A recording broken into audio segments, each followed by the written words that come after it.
고통 앞에 평등하고 윤회 앞에 평등하며 누구나 부처가 될 수 있는 불성 앞에 평등합니다. 그러므로 자애롭기 한이 없는 마음으로 고루 즐겁게 하기를 바랍니다.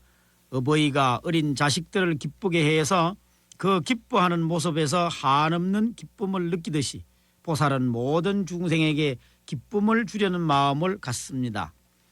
두 번째로 비무량심인데 모든 중생의 괴로움을 벗겨주려는 마음입니다. 모든 중생의 괴로워하고 슬퍼하는 모습을 깊이 살펴서 그들의 괴로움을 나의 괴로움으로 하는 마음입니다.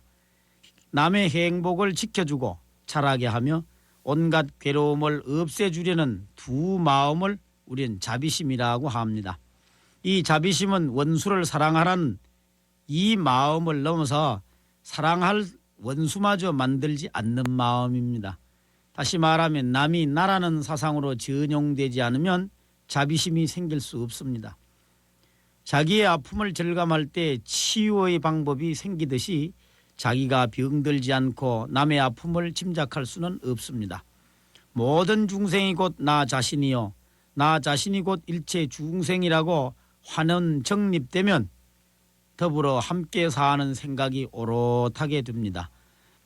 남과 더불어 잘 살려는 생각을 가진 사람은 정신적으로 아낌없이 베풀 수 있는 마음을 가져야 하고 언제나 사랑과 섬김에 넘치는 말로서 상대방을 위로하고 무엇이나 상대방을 위한 일이라면 목숨을 아끼지 않는 정신이 있어야 하고 괴로움을 대신할 수 있는 인내심을 자기 속에 가져야 합니다. 이러한 마음가짐으로 살아가는 것이 보살의 길이며 중생 성취와 불국토 완성의 길이며 오늘날 민주시민의 인간상이라고 하겠습니다.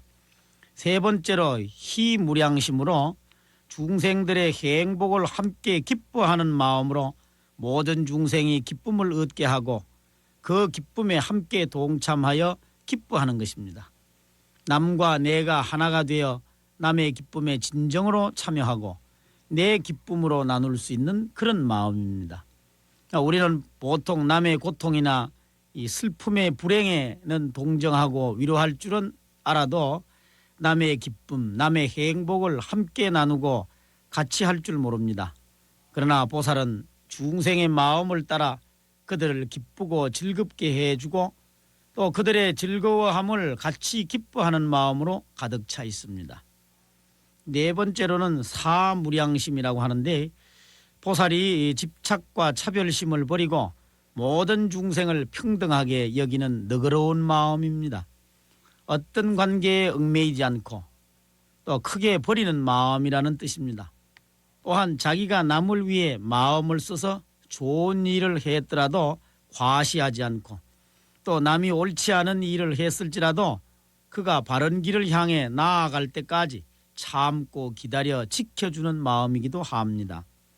이 네 가지 마음이 갖추어져서 모자람이 없음을 말해 사심상응이라고 하는데 이 네 가지 마음이 상응하면 그 공덕이 헤아릴 수 없기 때문에 사무량심이라 합니다.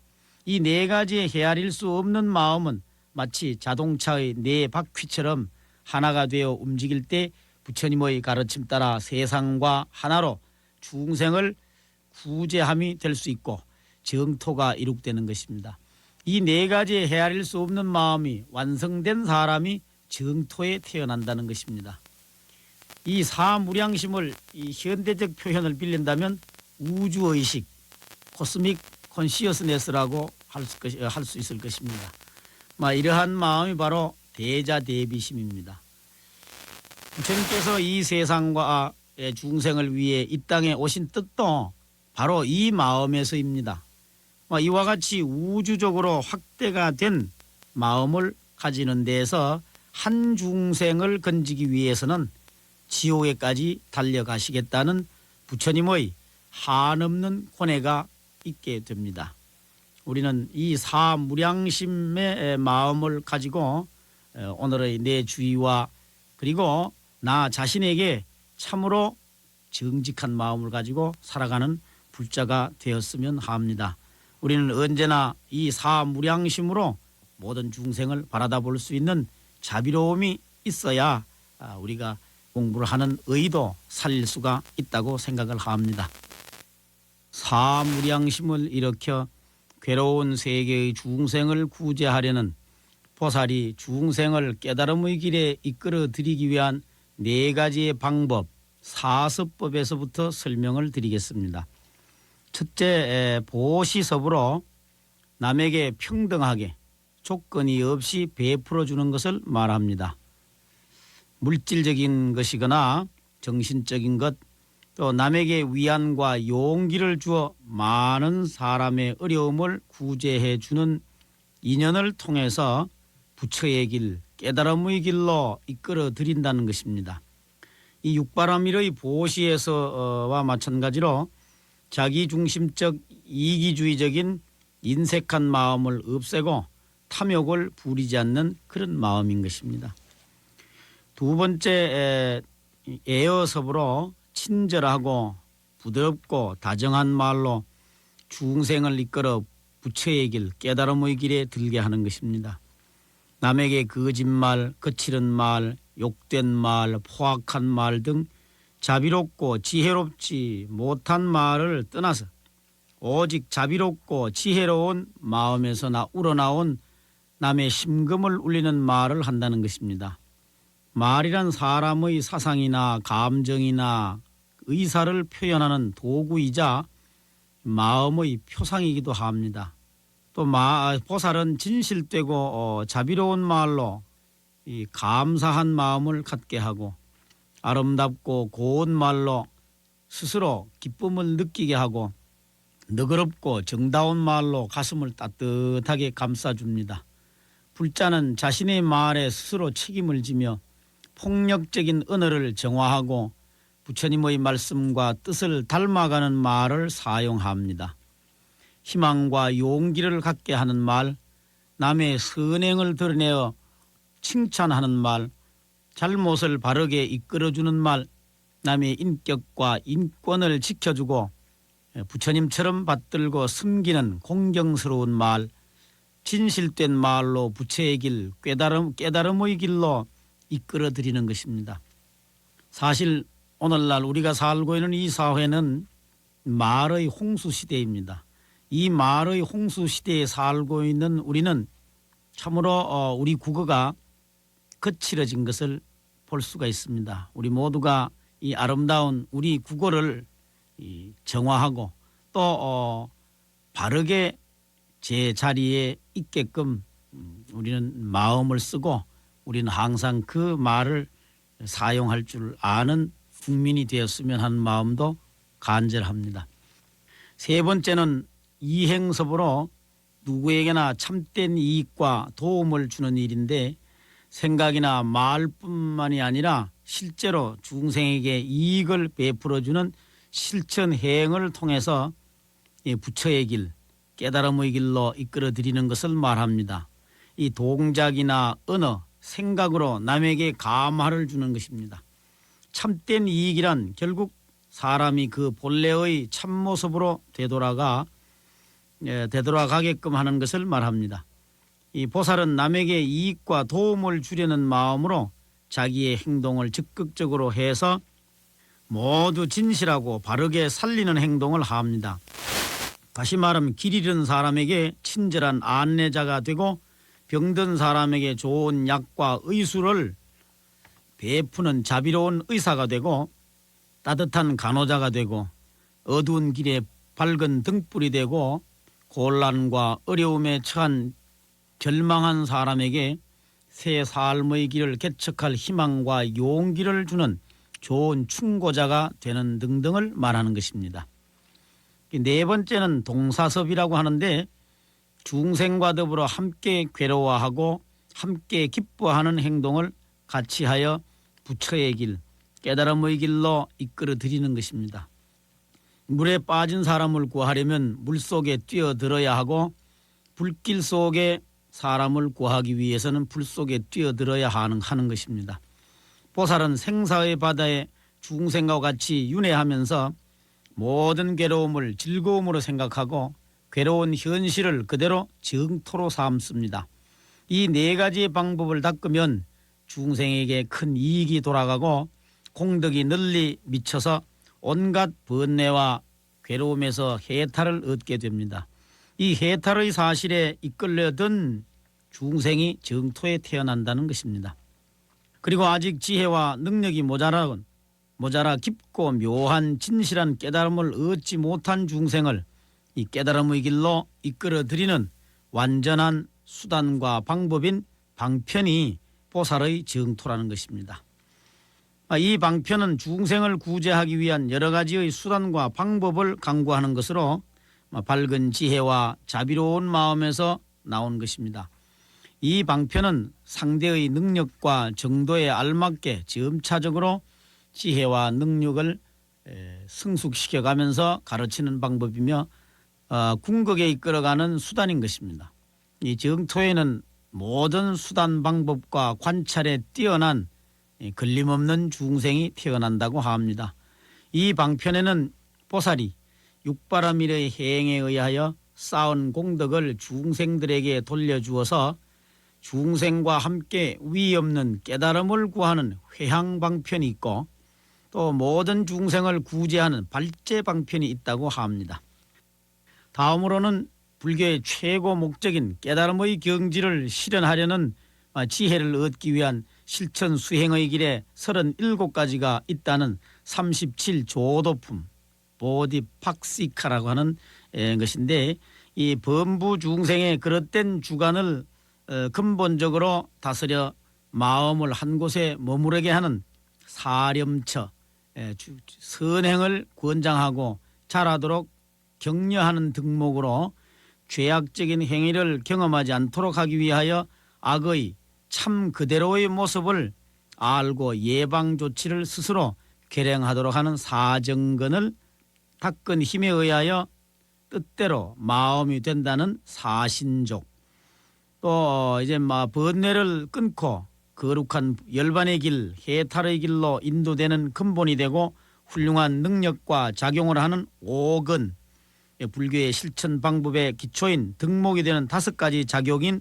오력, 참되고 거짓되고 선하고 악한 것을 지혜로 살피고 선택하여 아는 7가지 깨달음의 관찰법인 칠각지, 올바른 깨달음에 인도하기 위한 가장 합리적이고 바른 방법인 8가지의 바른 길인 팔정도를 말합니다. 지금 제목만 나열하고 보면 여러분께서 이해가 부족하리라 생각합니다. 그래서 그 하나하나를 다 설명하겠습니다. 여기에 설명하고 나면 다음에도 계속 이와 같은 수로가 나오게 되는데 그때 가면 설명을 하지 않고 그냥 넘어갈 수 있을 것입니다. 그러면 먼저 사렴처는 소성의 수행자가 삼현위에서 37조도품을 닦기에 앞서 가장 기본적인 수행으로 먼저 세속적인 5가지의 허물을 정지시키는 수행으로 탐욕이 많은 중생에게 부정관을, 성내기를 잘하고 원한심을 갖는 중생에게 자비관을, 어리석은 중생에게 인연관을, 자기에 집착하는 중생에게 분별관을, 산란한 마음을 걷잡을 수 없는 중생에게 수식관을, 업장이 두터운 중생에게는 불상관을 닦게 하는 오정심관입니다.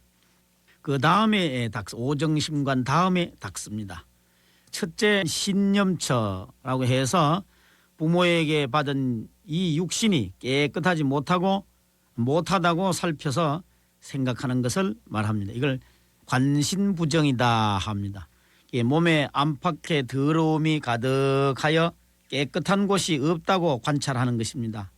이 몸은 본래 이 부모의 깨끗이 못한 정혈을 모아 이 어머니 아기 궁전에 있을 때도 깨끗하지 못한 똥, 오줌, 피가 흐르는 곳에 있다가 세상에 나올 때도 깨끗하지 못한 길을 통하여 나온 자신의 몸도 안에는 똥, 오줌, 피, 고름 등 깨끗하지 못한 것들로 가득 차 있고 끝에는 눈물, 콧물, 침, 대소변의 이 더러운 것들이 흐르고 있습니다. 이 나중에 늙고 병들어 죽으면 온몸이 나무둥치 같고 이 살갗은 금푸르고 점차 부패가 돼서 악취를 풍기는 가운데 온갖 벌레가 우글거리게 됩니다. 마침내 앙상한 뼈만 남고 바가지 같은 해골만 뒹굴게 됩니다. 이것이 인생의 적나라한 모습입니다. 이렇게 관찰을 하면 몸에 대한 애착이 끊어지고 애착이 끊어지게 되면 욕망이 허망하다고 하는 것을 깨닫게 돼서 마음이 걸림이 없이 맑고 밝아지는 것입니다. 두 번째로 수염처인데 이 수라고 하는 것은 좋다, 나쁘다, 즐겁다, 괴롭다 하는 감각의 느낌을 말하는 것입니다. 이 즐겁다든지 괴롭다 하든지 하는 것을 자세히 살펴보면 이 즐거움은 괴로움의 인연을 따라서 생깁니다. 그렇기 때문에 이 세상에 참으로 완전한 즐거움이라고 하는 것은 없고 우리가 받아서 느끼는 것은 모두가 다 괴로움이 된다고 관찰하는 것입니다. 예를 들면 우리의 마음의 즐거움이라고 하는 이 남녀 간의 사랑이나 자녀, 재산 등을 즐거움이라고 합니다만 참다운 즐거움이 아니고 모두 고통이라고 관찰하는 것입니다. 사실 아들, 딸이 없다고 걱정을 하다가 아들, 딸이 있으면 길러야 하고 교육시켜야 하고 결혼시켜야 하고 독립된 생활을 할 수 있을 때까지 끝없는 근심 걱정과 수고가 따라야 하는 것 아닙니까? 재물도 마찬가지입니다. 가난하다가 부자가 되면 어떻게 재산을 보호하고 관리하고 유지하며 더욱 더 늘려갈 것인가 하는 걱정과 근심은 물론 도둑이 겁이 나고 또 도둑이 겁이 나서 두려워가지고 담을 높이 쌓고 철조망을 치고 망하지 마라는 계를 두거나 경비원이나 도난 방지기를 설치하는 등등으로 재산 때문에 시달리다가 노이로제가 걸려서 병원에 입원한 사람도 많다는 것이 오늘의 현실입니다. 그러므로 남녀의 사랑, 자식, 재산, 부귀, 영화, 명예나 이런 빛, 소리, 냄새, 맛 등의 모든 것은 참되고 영원한 즐거움이란 없는 것이라고 알고 깨달으라는 관수시고다 이렇게 표현을 합니다. 이 세 번째로는 심념처인데 우리의 마음은 항상 그대로 있는 것이 아니고 항상 변하고 일어났다가 쓰러지는 이 생멸 변화하는 무상한 것이라고 관찰하라는 관심무상이라고 합니다. 이 세상의 모든 것이 다 시시각각 변화하는 것입니다만 우리 육신의 주체인 마음도 한 찰나에 900생멸이 있다고 합니다. 그래 예로부터 900생멸이 있어서 잠시도 쉬지 않고 변하는 것이 바로 재행무상의 근본을 변하는 것이니까 이 재행무상의 근본을 알고 깨달아라 이렇게 가르치는 것입니다. 네 번째로 법념처. 이 법은 앞에 말씀드린 신수심의 세 가지를 제하고 남은 모든 것을 말하는 것입니다. 그래서 이 세상의 모든 존재는 다 인연에 의해 생겨납니다. 인연에 의해서 생겨난 것은 모두가 영원하지 못하고 무상합니다. 또 무상한 것은 다 괴로운 것입니다. 그런데 이 괴로운 것은 실체가 없다는 관법무아, 즉 물심 현상을 있는 그대로 관찰하라는 것입니다. 이 모든 존재는 실체인 자아가 없고 또한 나에게 속한 모든 물건도 내 것이라고 나의 소유라고 하는 소유자가 없다는 무아간에 철저할 것을 말하는 것입니다. 사렴처관을 순서대로 하나하나 관찰하는 것을 별상염처관이라 하고 종합해서 관찰하는 것을 송상염처관이라 이렇게 표현을 하기도 합니다. 열반의 세계에 이르기 위한 수행에서 사렴처 다음에 선행을 권장하고 잘하도록 격려하는 등목으로 죄악적인 행위를 경험하지 않도록 하기 위하여 이 악에 있는 그대로의 모습을 알고 예방 조치를 스스로 결행하도록 하는 것이 다름 아닌 사정근인 것입니다. 이것을 사의단이다, 사증성이다라고도 합니다. 그 첫째는 유리단이라고 해서 아직 생겨나지 않은 악은 생기지 않도록 미리 방지하려고 부지런히 노력하는 것입니다. 그래서 한문으로는 미생악 영불생이요 이렇게 표현합니다. 두 번째로 단단이라고 해서 이미 생긴 악은 영원히 없애려고 부지런히 정진합니다. 이것을 한문으로는 이생악 영영단 이렇게 표현하죠. 또 세 번째로는 수호단이라고 해서 아직 생겨나지 않은 착한 마음을 생겨나도록 부지런히 정진하는 것입니다. 이걸 갖다가 미생선 영생이다 이렇게 한문으로 표현하고, 넷째는 수단이라고 해서 이미 생겨난 착한 마음은 잊지 않고 더욱 자라게 하려고 부지런히 정진하는 것입니다. 이것을 한문으로는 이생선 영증장이라고 표현합니다. 여기서 우리는 불교의 계율이 이 금지사항을 강조하는 것이 아니라 선행을 권장하고 더욱 자라게 하려고 하는 데 있다고 하는 것을 알 수 있습니다. 그래서 불교에서 금지적인 것을 지지계라 하고 권장하는 것을 작지계라고 합니다.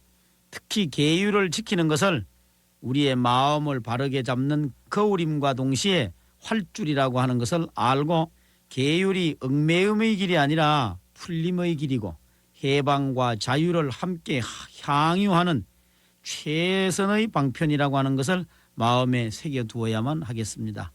어떤 사람은 계를 받으라고 하면 자기를 얽어매고 자기를 꽁꽁 묶어둔다고 생각을 해서 나는 해방감을 가지고 살련다, 나는 이 계를 안 받으련다, 이런 사람도 있습니다.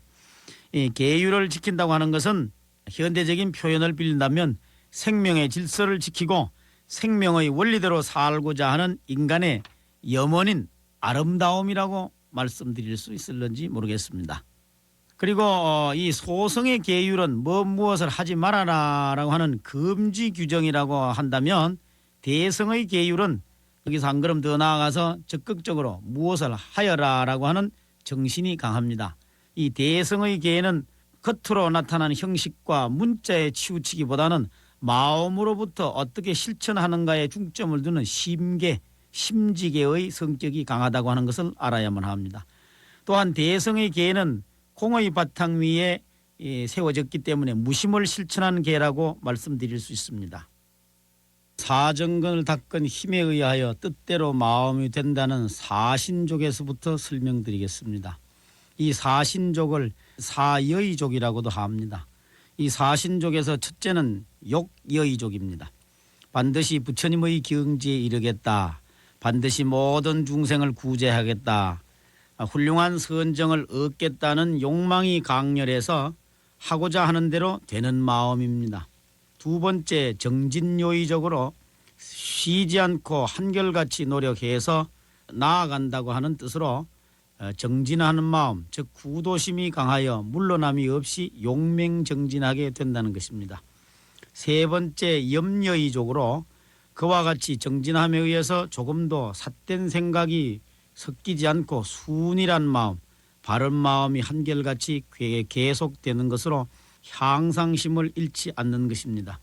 네 번째, 사유여의적으로 모든 사물에 있는 그대로의 모습을 밝히는데 게으름이 없는 것으로 마음을 한 곳에 모아 움직이지 않게 하고 자세히 생각하는 수행으로 선정이 뜻대로 잘 진행된다는 것입니다. 다음은 번뇌를 억누르고 올바른 깨달음의 길에 나아가는 데 뛰어난 작용을 한다는 오건입니다. 첫째, 시인건으로 부처님께서 말씀하신 가르침을 깊이 믿는 것이 근본이라는 것으로서 불법성 삼보와 고진멸도 사성제의 도리를 믿는 마음이 견고하여 바르게 알고 믿어서 마음에 의심이 없게 하는 작용입니다. 두 번째는 정진건인데 깊이 믿는 바를 반드시 실천 수행하려고 노력하고 게으름이 없는 것입니다.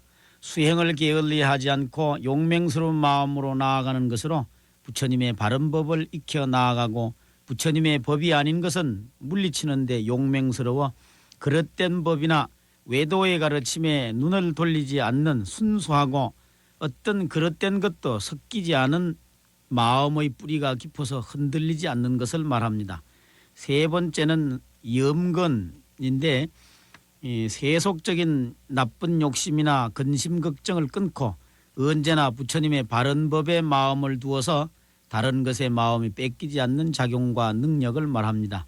네 번째, 정건인데 마음을 한 곳에 머물러 확고하게 결정이 되어서 산란하지 않는 마음으로 악의 씨를 마음에서 없애려는 강력한 의지와 선을 육성하고 더욱 발전시키려는 의지가 강하고 또 본능에 굴복하지 않고 감정에 흐르지 않는 모든 번뇌와 부정한 생각을 떨쳐버린 맑고 깨끗하여 어디에도 치우치거나 기울지 않는 평정한 마음이 제자리에 서 있는 것을 말합니다. 다섯 번째 해거는 직관적인 통찰력을 말하는 것으로 이 세상의 모든 존재의 실상을 달관하는 지혜를 말합니다. 즉 부처님의 완전한 지혜입니다. 지혜를 닦아 사성제의 진리를 깨닫게 하는 훌륭한 능력을 말합니다. 보통 사선의 도리를 자세히 생각하고 보아서 바른 생각, 정견을 가지는 것이라고 합니다.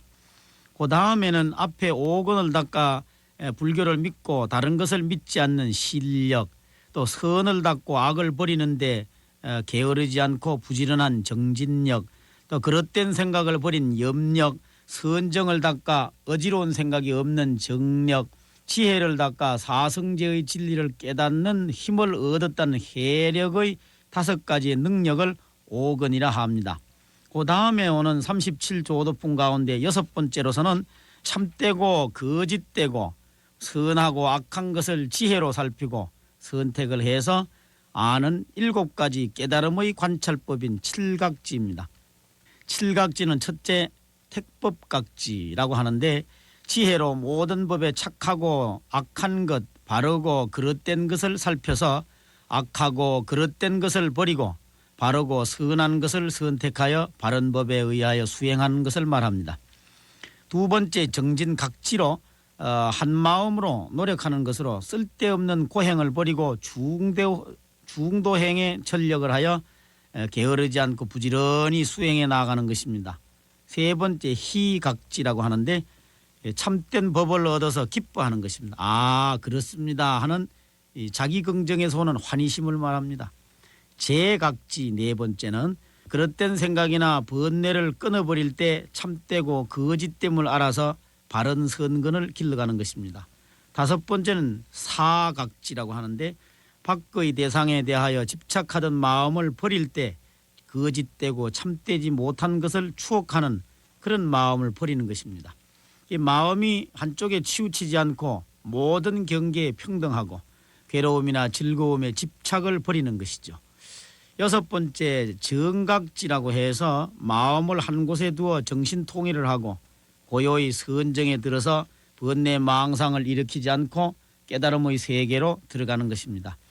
일곱 번째 염각지가 되는데 선정과 지혜를 고르게 하는 것으로 만약에 마음이 어둡고 답답하게 되면 택법 또 정진 희각지로 마음을 일깨우고 마음이 들떠서 흔들리면 제각지 사각지 정각지로 마음을 고요하게 가다듬어서 항상 마음이 밝고 또렷한 경지를 가지도록 하는 것을 말합니다. 그 다음에는 극단에 치우치지 않는 중도의 실천인 여덟 가지의 바른 길인 팔정도입니다. 이 길은 사람이 사람답게 살려는 모든 사람, 인간이 가야 할 바른 길입니다. 이 바른 길이란 극단에 치우치지 않은 중도를 말하는 것인데 중도는 가운데 길이 아니라 적절한 길, 바른 길을 의미합니다. 이것은 이론의 문제가 아니고 경험적인 실천의 문제로서 어느 한쪽에 치우치지 않는 완전한 수행의 방법이고 또 성현의 길이기 때문에 거룩한 길, 성스러운 길이라고도 합니다. 이것은 일상생활 가운데서 구체화한 것입니다.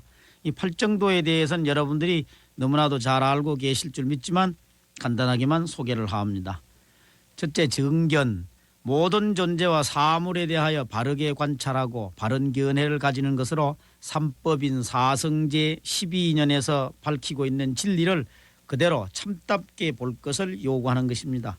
현대적 표현으로는 불교적 인생관과 세계관의 확립을 말하는 것입니다. 정사유, 그 다음에 탐욕과 번뇌의 얽매임이 없이 밝은 지혜로서 사성제의 진리에 하나 되는 바른 생각을 하는 것입니다. 앞에 바른 견해에 하나 되는 올바른 생각이나 결의를 뜻합니다. 즉 불교적인 인생관과 세계관에 하나 되는 바른 생각으로 생활하는 것을 말합니다. 세 번째 정어, 정견, 정사유에 의하여 항상 진리의 하나가 되는 진실하고 바른 말을 하라는 것입니다.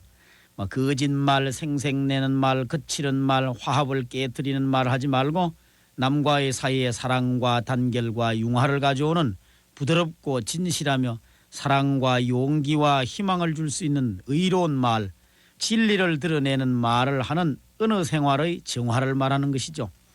그러므로 거짓과 비방과 희롱과 폭언을 일삼지 않고 속임이 없이 바르고 진실한 부드러운 말을 하여 자신의 생각을 진실하고 바르게 하자는 것입니다. 네 번째 정업, 올바른 신체적 행위와 태도를 말하는 것으로 정견, 정사유에 의한 진실하고 바른 행동을 말합니다. 몸과 입과 뜻의 세 가지 업을 말켜서 살생과 도적질과 간음을 모르는 착하고 올바른 행위를 하여 허물이 없는 생활을 할 것을 말하는 것입니다. 그 다음 다섯 번째는 정명, 올바른 직업, 올바른 생활 태도를 말합니다. 몸으로 바른 행동을 하고 입으로 진실하고 바른 말을 하고 마음으로 부처님의 가르침에 하나가 되는 생각으로 남에게 이익과 도움을 주고 즐거움과 기쁨을 제공할 정당하고 바른 직업을 통한 올바른 생활을 이룩하는 사람이 되라는 것입니다. 여섯 번째 정정진, 올바른 노력으로서 진리에 맞는 노력을 해야 하고 쓸데없는 고행을 따르지 않고 계정의 사막과 사렴처 사정근 등의 가르침을 부지런히 닦아 나아가는 것을 말합니다. 다시 말하면 부처님의 뜻과 가르침에 하나 되는 중도의 바른 정진을 할 것을 말하는 것입니다. 일곱 번째 정념, 진실하고 바르게 정견에 전념하여 바른 생각을 잊지 않는다는 뜻으로 그릇되고 잘못된 생각이 없이 항상 바른 마음, 바른 생각으로 부처님의 바른 가르침을 기억하여 일념불매함을 말합니다. 여덟 번째 정정, 몸과 마음이 항상 고요한 경지에 머문다는 것으로 이상의 바른 길을 걷기 위하여 생각을 한 곳에 집중하여 이 산란함이 없도록 하는 종교적인 선정이 필요한데 바른 목적과 바른 방법으로 정신적 이 통일을 가져와서 항상 맑고 깨끗하고 뚜렷이 빛나는 경지를 말합니다. 이 가르침을 통해 부처님과 같은 인격을 완성하고 지혜와 자비의 완성자가 될 것입니다. 이상과 같은 37가지 행을 다 갖춘 중생들이 이 정토에 태어난다는 것입니다. 다시 말하면 부처님께서 바라고 모든 중생들이 바라는 완전한 행복을 창조하는 가르침 속에 정토가 있고 불자가 지켜야 할 실천 원리가 곧 정토 구현의 길이라는 것입니다. 우리 모두 하나의 세계를 향해 부처님의 가르침을 생명으로 부처님의 마음을 살아가는 일상생활 속에서 조화와 균형을 이루는 삶의 지혜가 필요하다고 하겠습니다. 자, 그러면 다음으로 이어지는 본문으로 넘어갑니다. 회양하는 마음이 곧 보살의 정토이다. 보살이 부처가 될 때 온갖 공덕이 갖추어진 나라를 얻게 되고 온갖 공덕을 갖춘 중생이 태어나리라. 깨달음을 막는 8가지 어려움을 없애도록 가르치는 것이 곧 보살의 정토이다. 보살이 부처가 될 때 그 나라에는 3가지의 나쁜 길과 8가지의 어려움이 없느니라. 스스로 계행을 지키고 남의 허물을 헐뜯지 않는 것이 곧 보살의 정토이다. 보살이 부처가 될 때 그 나라에는 계율을 범했다는 이름마저 없느니라. 10가지 착한 것이 곧 보살의 정토이다. 보살이 부처가 될 때 목숨이 짧거나 횡사하지 않고 크게 부유하고 행동이 맑고 깨끗하며 말하는 것이 진실하고 부드러운 말을 쓰므로 권속들이 흩어지지 않고 다툼을 잘 화해시켜 말을 하면 반드시 이익을 주고 질투하지 않고 성내지 않는 바른 소견을 갖춘 중생이 와서 그 나라에 태어나느니라. 여기까지 설명을 드리겠습니다. 여기서 말하는 회향이라고 하는 것은 자기가 닦고 얻은 선행 모든 공덕을 다른 중생들에게 돌려주어서 함께 깨달음의 길, 부처의 길에 나아가게 하는 것입니다. 이 대성보살 행의 이념은 이 나와 남의 이익을 동시적으로 추구하는 상구보리하고 하화중생한다고 하는 데 있습니다. 이 보살의 이념은 회향을 통해서 완성됩니다. 대승의장이라고 하는 데서는 세 가지로 회향을 말합니다. 자기가 지은 선행이나 공덕을 다른 중생들에게 돌려주어서 이익을 주는 중생회향. 두 번째는 자기가 지은 선행이나 공덕을 돌려서 깨달음을 얻으려고 힘쓰는 보리회향. 세 번째는 자기가 지은 선을 진실 그대로의 모습으로 열반을 구하는 실제회향입니다. 그래서 우리나라 절에서는 스님들이 불공이나 기도를 하고 난 뒤에 축원을 할 때 의뢰 회향삼처 실험만 합니다. 그런데 이 세 곳이 곧 이 세 가지의 회향입니다. 또 정토종에서는 과거 현재에서 자기가 지은 선행이나 공덕을 극락 정토에 가서 태어나는 한 가지에 돌려서 이것으로 극락 정토에 가서 태어나기를 바라는 회향 발언심을 말합니다.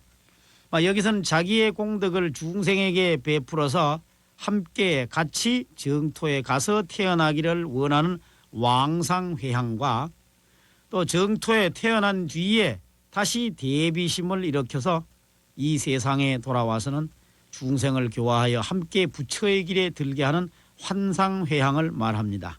그래 우리가 염불 하고 극락세에 가기 위해서 염불 하고 있으면 지금 현재 사실은 왕생회향 중에 있는 것이죠. 또 화엄경에서는 10가지의 회향을 말합니다. 이건 시간 관계로 승략을 하고 이러한 회향심이 보살의 정토라는 것입니다. 이 보살이 부처가 될 때에 온갖 공덕을 갖춘 나라를 얻게 된다고 하는 것은 다른 말로 바꾸면 정토는 모든 공덕을 성취한 사람들이 모인 곳이고 온갖 공덕으로 꾸며진 사람들이 나타나게 된다는 것입니다. 자기가 닦은 착한 공덕을 남에게 돌리는 마음, 즉 회향심은 곧 종교심이라 할 것입니다. 그래서 불교에서는 부처님께 예배한 공덕이나 염불 기도한 공덕 그 어느 하나라도 반드시 이웃에게 나누어 베풀라고 합니다. 불교 의식의 끝에 우리가 항상 외우는 원이차 공덕 보급어 일체 아등여 중생 개공성불도 하는 그런 회향계가 있습니다. 이 뜻은 원컨대 내가 닦은 이 공덕을 널리 일체 중생들에게 나누어 나와 남이 함께 모두 함께 성불하게 하소서라고 하는 뜻이 됩니다. 자, 이것은 곧 불교의 목적인 성불과 불국토 성취를 말하는 것이고 또 몇 생을 거듭한다 하더라도 이 목적을 반드시 이루고야 말겠다는 불자의 굳은 신념이라고 말씀드릴 것입니다. 또 아니면 불자의 다짐이며 바로 보살의 원력입니다. 이 중생계를 불국토로 만들겠다는 그 원력을 가진 보살은 자기가 닦은 공덕을 자기만을 위해 가지려고 하지 않습니다. 이기심에서 벗어난 보살은 자기의 공덕을 남에게 돌리려는 회향의 의지가 뚜렷하고 굳건합니다. 이 불국토는 이기심으로는 이루어질 수 없다는 말씀을 회향심이 곧 정토다 그런 것입니다. 우리 모두가 오늘날 자기 욕망 또 자기 욕망을 충족시키는 삶이 곧 행복이다 이렇게 생각하고 살아가고 있습니다만 우리는 이 욕망을 승화시키는 삶으로 살아가야만 될 것입니다. 이 화엄경 금강당 보살 10회향품에 보면 이런 말씀이 나옵니다. 내가 모든 중생의 고통을 대신 받을지라도 그들을 고통에서 벗어나게 하리라. 내 차라리 혼자 지옥의 고통을 다 받더라도 다른 중생들을 고통받지 않게 하리라. 이 몸을 볼모로 잡혀서라도 고통 속의 중생들을 죄시켜서 해탈케 하리라 라고 하는 말씀이 나옵니다. 이 말씀은 이웃의 불행을 외면하지 못하는 마음, 그 고통을 대신 받으려는 자세가 곧 보살의 회향하는 마음이라고 하겠습니다. 이와 같은 회향의 마음으로 나아갈 때 자신에게 성불의 길이 열리고 우리가 살고 있는 이 사바세계는 멋스러운 세계가 아니라 불국토가 될 수 있을 것입니다. 이 8가지 어려움이란 판란, 이것은 지옥이나 악귀, 축생 축생하는 이 사막도의 중생은 고통이 너무나도 심하기 때문에 그렇다. 또 그다음에 네 번째가 되겠습니다. 그러니까 저 하늘의 장수천에 있는 중생, 이들은 그 오래 사는 장수를 즐겨서 구도심이 일어나지 않고, 또 다섯 번째는 변지라고 해서 부처님의 지혜를 의심을 하고, 또 그래 태어나는 그 정토의 한 구석인데, 이 정토 가운데 방평의 세계 화토로서 즐거움이 너무 많아 구도심이 일어나지 않는다는 것입니다. 그다음 여섯 번째는 청각장애자, 그다음에 시각장애자, 그다음에 언어장애자. 이 신체의 이들은 말이 신체의 감각기관의 결함으로 이 장애가 많아서 법을 배우거나 깨달음을 얻는데 장애가 많다, 이런 말씀이죠. 그다음 일곱 번째는 세상에서 지혜가 있고 말 잘하고 총명하다고 자처하는 사람은 이 세속의 지혜나 바른 이치를 따르지 못한다는 것입니다. 자기 잘난 맛에 산다, 이런 말도 하잖아요. 그다음에 여덟 번째는 부처님이 나시기 전에 태어났거나 또 부처님께서 열반하시고 난 뒤에 태어난 사람입니다. 이 여덟 가지의 어려움을 없애도록 가르치는 설법이 이 보살의 정토라는 것입니다. 이 보살이 부처가 될 때 그 나라에는 지옥, 악귀, 축생의 세 가지 나쁜 길, 이 사막도와 여덟 가지의 어려움, 이 판란이 완전히 끊어지고 없게 될 것이다라고 하는 것입니다. 또한 스스로 계행을 잘 지키고 남의 잘못이나 허물을 말하지 않는 것이 보살의 정토라는 것입니다. 다시 말하면 스스로 계를 지킬 수 있다고 자만을 해서 계를 지키지 못하는 사람을 비방하는 그런 사람은 자비심이 없는 사람이고 아직 부처님의 마음과 하나 되지 못한 사람인 것입니다. 그런데 마음이 어두워서 계를 지키지 못하는 사람을 불쌍히 여기고 이 자비로운 마음으로 그를 가르치고 이끌어주는 보살의 따뜻한 마음, 이 사랑과 존경과 신뢰의 부드러운 언어 속에 정토가 있다는 것입니다. 그렇기 때문에 보살이 부처가 될 때 그 나라에는 잘못이라고 하는 이름도 없고 계율을 범했다는 소리를 들을 수도 없게 된다, 이렇게 표현을 하고 있는 것입니다. 그렇습니다.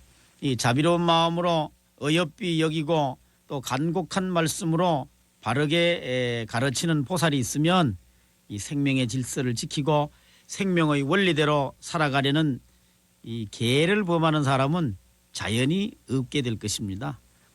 또 저절로 계를 범할 수가 없게 되죠. 여러분 보십시오. 기차가 레일을 벗어나면, 그 궤도를 벗어나면 탈선하게 되고 맙니다. 그렇기 때문에 그 레일을 벗어날 수가 없는 것이죠. 벗어나도 되지를 않고, 또 오늘날 우리 사회가 혼탁하고 거칠고 사악해지는 것은 참으로 믿고 의지하고 존경할 어른과 본받을 스승이 없기 때문일 것입니다. 이러할 때 온 누리에 있는 모든 중생에게 항상 편안하고 즐겁고 병고가 없고 또 나쁜 일 하나도 이루어지지 않고 착한 일 모두 다 이루어지고 온갖 나쁜 일의 문을 다 닫아버리고 이 선을 행하게 하기를 잠시도 쉬지 않고 열반에 이르는 바른 길을 활짝 열어 보이는 그런 보살이 계시다고 한다면 모든 중생은 다 해탈을 얻고 마침내 더없이 훌륭한 깨달음을 성취해서 참으로 부처님의 세계가 이룩될 것입니다. 그리고 10가지 착한 것 10선이 보살의 정토라는 것입니다. 10가지 착한 것은 선한 결과를 가져올 인간의 중요한 행위를 신체적인 활동으로서 나타내는 3가지를 말합니다. 다시 말하면 생명을 죽이지 않고 살려주는 방생, 남의 것을 욕심내거나 훔치지 않고 베풀어주고 나누어 가지는 보시, 떳떳하지 않은 이성관계를 맺지 않고 맑고 깨끗한 행을 하는 지계, 또 언어의 표현으로 거짓을 떠나 진실을 있는 그대로 말하며 화합을 깨는 이간질을 떠나 단결과 융화를 가져오는 말을 하고 또 거칠은 말이나 진실되지 못하고 잡된 말을 떠나 부드럽고 상냥한 말, 꼭 필요하고 남을 살리는 말을 하는 것입니다. 그리고 마음으로 욕심내지 않고 적은 것으로 만족하며 성내거나 원망하지 않고 참고 용서하며 기다릴 줄 아는 아름다운 마음, 어리석은 마음을 버리고 지혜로운 마음을 갖는 것입니다. 이렇게 몸과 입과 뜻의 세 가지 업이 맑고 깨끗한 것이 바로 정토라는 것입니다. 이 보살의 정토가 따로 없고 우리의 일상생활에서 세계와 인류를 위해 바르고 착한 업을 짓는 것이 바로 정토라는 것입니다. 우리 모두 이 선을 쌓는 것을 목적으로 하면서 오로지 세상과 중생에게 도움과 이익을 베푸는 자비행을 해야 하겠습니다. 자비에 의해 중생을 돕고 악에 떨어지지 않도록 하는 보살행에서 정토가 있게 되는 것입니다.